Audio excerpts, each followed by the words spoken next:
Selamat datang di channel Pemuja Malam. Jangan lupa like, share, and subscribe ya. Terima kasih. Chapter 52. Sadar. Tim penyelamat menemukan kita. Salah satu dari mereka merekatkan jari telunjuknya ke hidung kita untuk mengecek dia masih bernafas atau sudah tiada. Dia masih hidup, buruan kita angkat, kata salah satu dari mereka. Baik, mereka berusaha mengeluarkan kita dari timbunan lumpur. Gilang dan Raka yang langsung mendekat untuk membantu mereka. Kedua mata Gilang dan Raka langsung terbelalak melihat orang kesayangannya terkulai lemas setelah berhasil dikeluarkan oleh tim penyelamat. Kita, seru Gilang dan Raka. Pak, biarkan saya yang menggendongnya, pinta Gilang. Baiklah, segera bawa ke tim medis, dia sudah lemas sekali, jelas tim penyelamat. Baik, Gilang memberikan peralatan yang dibawanya kepada Raka. Sayang, kamu harus kuat, Gilang menggendong kita dengan sedikit lari. Gilang, hati-hati, ini jurang yang curam, Raka mengingatkan. Gilang membawa kita dengan meneteskan air mata. Dia tidak tega, rasanya hancur berkali-kali hatinya karena sering sekali dia tidak bisa menjaga kita. Dokter, tolong calon istri saya. Gilang masuk ke tenda tim medis. Tidurkan di sini, kata dokter. Dokter mengecek kita dan melakukan perawatan. Farah beranjak dari tenda mendekati kita. Dia menangis sesenggukan melihat kita yang masih tidak berdaya. Kamu tenang, dia akan baik-baik saja. Raka menarik Farah ke dalam pelukannya. Kita, maafin gue, harusnya lo kemarin langsung pergi, gak usah bantuin gue. Farah menangis sesenggukan di pelukan kita. Harusnya yang disalahkan gue, karena tidak bisa menjaga kalian. Vian berdiri di antara Gilang sama Raka. Lo tidak perlu menyalahkan diri sendiri. Semua ini memang sudah takdir, kata Gilang. Namun tak melihat ke arah Vian, dia terus menatap kita. Gilang menyeka wajah kita agar lumpur yang ada di wajahnya menghilang. Gilang menyeka tangan dan juga kaki kita. Hatinya kembali tersayat melihat luka dan memar yang ada di tangan dan kaki. Entah berapa pohon dan batuan yang dia tabrak ketika terseret lumpur. Gilang menaruh kain dan wadah berisikan air di bawah kursinya. Dia mengusap wajah kita lalu memberikan kecupan di kening kita. Raka, kita harus bawa kita ke rumah sakit sekarang. Gilang berdiri. Dia ingin kita mendapatkan perawatan yang lebih intensif. Oke, gue akan bicara kepada dokter dan tim penyelamat di sini agar bisa membantu kita ke perbatasan desa, kata Raka. Oke. Tak lama mereka pun mendapatkan persetujuan dan segera memindahkan kita ke rumah sakit dan juga meminta Farah dan Vian untuk dirawat di rumah sakit karena mereka juga belum fit betul. Sepanjang hari, Gilang duduk di samping kita. Dia terus menunggu kita dan tak mau pergi. Dia mau menjadi orang pertama yang melihat kita sadar. Dia tidak mau kita ada apa-apa lagi. Gilang, sebaiknya kamu istirahat, biar tante sama om yang jagain kita, kata Wada. Iya Gilang, kamu sudah semalaman di sini, kamu perlu istirahat dan makan juga, kata papaya kita. Gilang tidak apa-apa, lebih baik om sama tante yang pulang dan istirahat. Nanti kalau kita siuman biar Gilang telepon, kata Gilang. Baiklah, tapi kamu jangan lupa makan. Tante gak mau kamu sakit gara-gara jagain kita sampai lupa makan. Apa yang akan tante katakan nanti kalau sampai mama kamu bertanya sama tante? Tante tidak usah khawatir, Gilang pasti jaga kesehatan kok, kata Gilang. Baiklah, kalau begitu kami pulang dulu. Nanti Genta dan Kila akan datang menggantikan kamu, kata papa kita. Iya om. Selepas kepergian mama dan papa kita, Gilang menggenggam tangan kita dan ciumnya. Meskipun kita belum sadarkan diri, tapi terlihat lebih baik daripada saat di desa Candi. Gilang mulai lelah. Dia menaruh kepalanya di kasur samping kita, sembari memegangi tangan kita. Perlahan kita membuka matanya. Semua masih terlihat buram dan kurang-kurang. Kita mengucek matanya agar terlihat jelas. Gue di mana? Apa sudah di surga? Sepertinya bukan. Ini di rumah sakit, batinnya. Kita mengalihkan pandangannya ke samping. Dia melihat Gilang yang tertidur lelap. Wajahnya juga sangat lelah. Kak Gilang, berarti kita selamat. Batinnya lagi. Kita tersenyum, dia menarik tangannya dari genggaman Gilang, lalu mengusap rambut Gilang. Dia senang sekali masih bisa selamat dan dipertemukan dengan kekasih hatinya itu. Pasti Kak Gilang lelah mencari dan jagain kita, kata kita pelan. Dia sudah tidak sabar ingin memeluk Gilang dan melepaskan rindu yang sudah menumpuk di dalam hatinya. Pintu terbuka perlahan, Farah datang menjenguk bersama Raka dan Vian yang langsung berjalan cepat mendekati kita. Kita menaruh jari telunjuknya di bibir agar sahabat-sahabatnya tidak berisik dan mengganggu tidur Gilang. Farah mengangkat tangannya membentuk tanda oke. Gimana? Udah baikan? Tanya Farah sambil duduk di kursi sebelah kiri kasur kita. Lumayan. Farah, Vian, emangnya apa yang sebenarnya terjadi?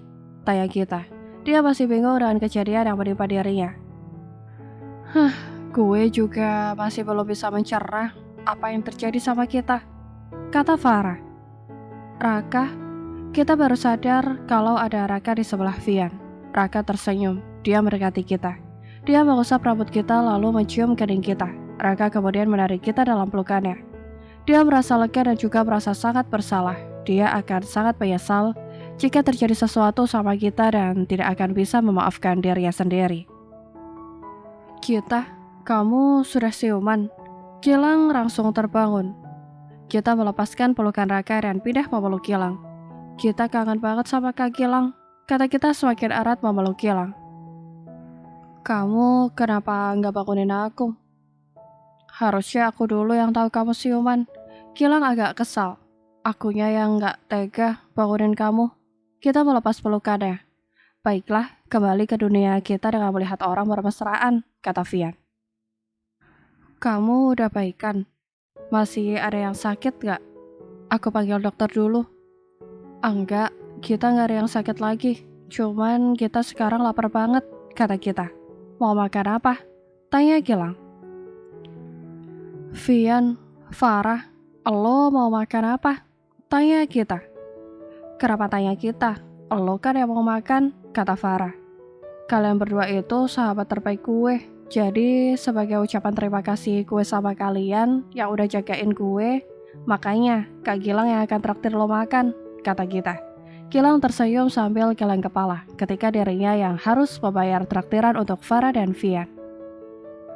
Gue gak diajak nih, salah Raka. Enggak, kita masih marah sama lo, kita memalingkan wajahnya. Sayang, jangan begitu Gilang mengacak-acak rambut kita. Biarin aja. Lagian, kenapa lo masih di sini? Bukannya lo mau pergi? Ujar kita. Iya, lo bilang gak mau ketemu kita lagi. Kenapa masih di sini? Kata Farah. Meskipun Farah terlihat sudah biasa saja saat di desa Candi, bukan berarti semua sudah kembali ke keadaan semula. Dia masih marah, kesal, dan menganggap dirinya bukan kekasihnya Raka. Secara sepihak kemarin dia memutuskan hubungannya saat Raka mengatakan akan pergi dan tak akan kembali. Sepertinya keberadaan gue di sini mengganggu kalian. Baiklah, gue akan pergi. Raka sadar diri, semua yang mereka lakukan juga karena ulahnya sendiri. Dia tidak bisa marah ataupun melakukan pembelaan dengan apa yang dikatakan kita dan Farah. Di sini aja, lo kan juga bagian dari kita, masa mau pergi? Vian menahan Raka. Benar, pesta ini gak akan berjalan kalau gak ada lo, jadi gue gak akan jadi belikan makanan kalau Raka pergi dari sini, kata Gilang. Ih, kamu curang banget sih. Gak ada yang curang, kamu gak kasihan apa sama Raka? Kemarin dia pontang-panting cariin kamu, Farah dan juga Vian. Siapa suruh dia cariin? Orang sudah ada tim SAR juga. Jawab Farah. Benar, gue juga gak minta, tambah kita. Farah, Lo memang gak minta Raka datang, tapi kenapa pas lihat Raka, lo langsung peluk erat Raka? Lo menangis di pelukan Raka. Dasar para cewek, gengsinya. Suka gak nanggung-nanggung, nanti ditinggal pergi beneran nangis. Galau, kayang, celoteh Vian. Vian, ucap kita dan Farah bersamaan dengan kedua mata yang melotot. Apa? Vian pun tidak takut, berkacak pinggang sambil melotot juga. Sudah, makanan udah mau sampai, kalian cuci tangan dulu, kata Gilang. Kita memasukkan pizza ke dalam mulutnya dengan sangat lahap. Dia sangat lapar. Farah, Raka, sama Vian kemana? Kita saking asyiknya makan sampai lupa sama yang lain, padahal awalnya mereka mau party. Tadi kan pamit mau pergi. Kamunya hahe-hahe aja keasikan makan. Hah? Hehehe. Kita beringis. Kita menggeserkan tubuhnya lalu menepuk samping kasurnya agar Gilang naik di sebelahnya. Duduk. Gilang bangkit lalu duduk di sebelah kita. Kita langsung memeluk Gilang sangat erat. Kita kemarin takut banget gak bisa ketemu Kak Gilang dan juga yang lain, ucapnya sambil mempererat pelukannya. Udah, jangan diingat lagi. Sekarang kamu sudah di sini. Selamat, Gilang mengelus lembut kita. Kak Gilang, kita mau tanya. Kita mengangkat kepalanya. Apa? Kalau kita mati lebih dulu, apa Kak Gilang mau cari yang lain? Tanya kita. Ngomong apa sih kamu? Ih, jawab aja. Kita mau tahu jawaban Kak Gilang. Kita merengek. Tentu saja tidak. Aku cinta sama kamu. Kalau perlu, kalau kamu mati, aku pun harus mati. Jelas Gilang. Kita berdesis. Dasar pembohong. Gombal banget. Bilangnya gak bisa hidup kalau gak sama dia. Taunya belum ada sebulan. Masih hidup. Mana udah punya gandengan lagi. Dasar buaya. Omel kita gak jelas. Salah ya? Iya salah. Jawab aja, pasti akan datang orang sebagai pengganti. Namanya juga hati manusia, tidak ada yang tahu. Bukan tidak setia, tapi manusia di bumi kan pasti butuh pasangan, biar ada yang merawat saat kita sakit. Atau kita butuh bersandar. Jawab kita panjang lebar. Oh, jadi itu yang akan kamu lakukan kalau aku mati lebih dulu. Gilang melepaskan pelukan kita lalu membuang muka. Ih, nggak gitu. Ini itu misalnya, bukan jawaban kita. Gilang tidak mendengarkan kita. Dia membelakangi kita dengan melipat kedua tangannya di dada. Kak, kita menarik baju Gilang. Gilang masih tidak bergeming. Dia kesal karena kita menganggap jawabannya itu hanya sebuah omong kosong. Baginya ucapannya adalah sebuah kebenaran. Dia memang tidak ingin menikah selain sama kita. Sejak dia memutuskan jatuh cinta dengan cewek yang dulunya gendut dan barbar. Dia tidak akan berpaling. Meskipun suatu saat jika memang harus berpisah, dia akan tetap teguh mencintainya. Kak, kita baru aja pulang dan mau pulih. Masa sudah diambekin sih? Kan gak asik. Kita kangen banget dan pengen peluk Kak Gilang lama-lama. Kita menarik kaos Gilang lagi. Gilang masih diam, namun dia menahan tawa mendengar rayakan kita. Baiklah, kalau emang Kak Gilang masih mau ngambek, biar kita pergi saja lagi. Kita melepaskan selimutnya dan siap turun dari kasur. Tangan Gilang langsung sikap menariknya. Mau kemana? Senyum-senyum lagi, gak merasa bersalah sama sekali. Omel Gilang. Kita hanya senyum-senyum. Kita meratap Gilang lekat. Beberapa hari tak melihat Gilang, dia berubah lebih tampan menurutnya. Kita mencium bibir Gilang cepat, membuat Gilang yang masih ngomel terdiam. Gilang mendekatkan wajahnya. Dia hendak memberikan imbalan kepada kita yang sudah berani memberikan ciuman kepadanya. Meskipun sangat kilat, wajah mereka yang sudah sangat dekat, hidung mereka sudah bersentuhan. Kita mulai memejamkan matanya. Farah menghentikan langkahnya karena kaget. Apa nih? Gue gak lihat. Beneran, gue gak lihat. Farah masuk sambil menutup tangannya. Gilang dan kita langsung menarik diri masing-masing hingga menjauh. Gilang dan kita jadi salah tingkah karena ketahuan. Emang lo lihat apaan? Vian dari belakang berlari. Dia kepo dengan apa yang dilihat Farah. Wajah kita langsung memanas dan memerah. Dia malu banget mencium Gilang dan dilihat oleh Farah. Wajah lo kenapa merah banget? Demam. Memang apa hubungannya wajah merah sama demam? Lo semakin kesini bukannya semakin pintar, tapi semakin on banget ya. Farah menggelengkan kepala, sedangkan Vian nyengir. Apa merah? Kita memegang dengan kedua tangannya. Coba sini lihat, nanti aku dinginkan. Gilang menarik perlahan dagu kita, kemudian menaruh kedua tangannya di pipi kita. Bukannya memerahnya hilang, justru wajahnya semakin memerah dan panas. Ya Tuhan, kuatkan hamba-Mu ini yang jomblo. Bisa-bisanya mereka bermesraan di depan jomblo. Apa mereka tidak takut kalau jomblo bertindak menyingkirkan mereka? Kata Vian sambil meradahkan tangannya ke atas. Doa apaan sih lo? Nggak jelas banget. Kita melempar bantal. Tapi doa Vian itu benar. Lagian di depan jomblo masih berani-beraninya seperti itu. Kali ini Farah sepakat sama Vian. Vian menepuk tangan dengan terharu. Farah membela dirinya. Biasanya dia sama aja akan mengejek dirinya. Tumben, lo belain gue. Siapa yang belain lo? Orang gue belain diri sendiri, kata Farah sembari menyeret kursi dan duduk di situ. Lah, lo jomblo juga? Sejak kapan lo putus dari Raka? Vian menggaruk kepala. Sejak kita nggak jadian lah, jawab Farah sewot. Dia melirik Raka sekilas. Kita nggak putus, Raka nggak terima dikatakan putus sama Farah. Kita sudah putus ya. Farah menggeser tubuhnya dan berhadapan dengan Raka. Sayang, kita nggak putus. Raka memegang pundak Farah. Jangan panggil gue sayang lagi, karena hubungan kita ini sudah berakhir.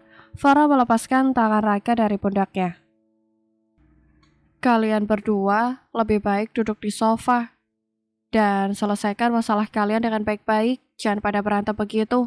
Gilang menenangkan Farah dan Raka. Tidak ada masalah di antara kami berdua, jadi gak ada yang diselesaikan karena semua sudah selesai. Gue pulang dulu, nanti gue telepon. Farah kabur tidak mau ngobrol dan berujung berdebat dengan Raka. Oke, hati-hati, kata Gita sambil melambaikan tangan. Farah tunggu. Raka mengejar Farah. Kalau gitu gue balik dulu ya, kita semoga cepat sembuh ya. Vian lebih baik pamit daripada dia harus bertahan di sana dan melihat keuuan dari Gilang dan Gita. Oke, hati-hati Vian. Sip. Setelah Vian pergi, Gita tiba-tiba dia melamun menatap depan dengan tatapan kosong. Hei, kok melamun sih? Gilang menyentuh pipi Gita. Kak, kira-kira Raka sama Farah bakalan putus beneran atau tidak ya? Kita sebenarnya cemas kalau Farah dan Raka putus. Meskipun dia masih marah sama Raka, namun dia kasihan dengan Raka. Tergantung dengan mereka sendiri. Kalau mereka bisa meredam ego mereka masing-masing, pasti hubungan mereka bakalan lanjut, kata Gilang. Sudahlah, jangan dipikirkan lagi. Sekarang kamu istirahat biar cepat pulih. Gilang menyuruh kita tiduran. Bersambung.